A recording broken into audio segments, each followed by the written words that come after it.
আমরা হলাম একেবারে টপ ফ্যান্টাসি ওয়াও! কাপল। টানা 1 ঘন্টা ঝামেলা, ঝগড়াঝাটি, কান্নাকাটি, দুজন দুজনকে তুলোধনা করার পর ভাবলাম তাহলে একটু খাওয়া যাক। খেলে যদি মন দুটো একটু শান্ত হয়। গুগলকে জিজ্ঞেস করলাম best Chinese restaurant near me. ও যেগুলো সাজেস্ট করলো সেগুলো আমাদের পকেটের বাইরে।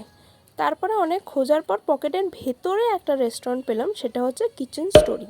একটা ছোট্ট কোজি রেস্টুরেন্ট, কিন্তু চাইনিজ খাবারের অপশন অনেক কিছু ছিল।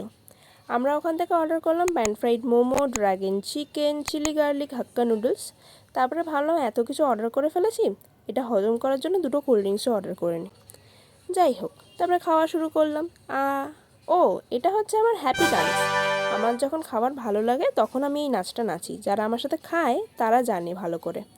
যাই হোক, নিজে তো রাক্ষসের মতো খাচ্ছিলাম। তারপরে ভাবলাম শিবমকে একটু পাত্তা দিই। ওকে জিজ্ঞেস করলাম যে ওর খাওয়াটা কেমন লাগছে। তারপরে ও ঘাড় নেড়ে বলল হ্যাঁ ভালো। তারপরে উল্টে আমাকে আবার ইগনোর করে নিজে খাওয়া শুরু করে দিল। ও মনে হয় এখনও রেগে আছে।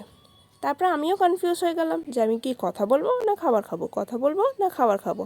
তারপরে ভাবলাম ছোড়ো ইয়ার, খানে পে কনসেন্ট্রেট করতে হে। দেখো, আমি ফুড ব্লগার নই, তাই অত ডিটেলসে তোমাদেরকে বলতে পারবো না খাবারটা কেমন ছিল বা কিছু। তবে তোমরা নিজের আগে ট্রাই করতে পারো, আর যদি গিয়ে করো তাহলে আমাকে জানিয়ে দেবে, ব্যাস সিম্পল। যাই হোক, আমার এত ফালতু বক বক শোনার জন্য অনেক অনেক অনেক ধন্যবাদ। দেখা হবে নেক্সট ভিডিওতে। আজকের জন্য একটুখানি। Till that, stay tuned with Panchmishali. আর ভিডিওটা ভালো লাগলে please like, comment, share and subscribe. Bye bye, see you soon.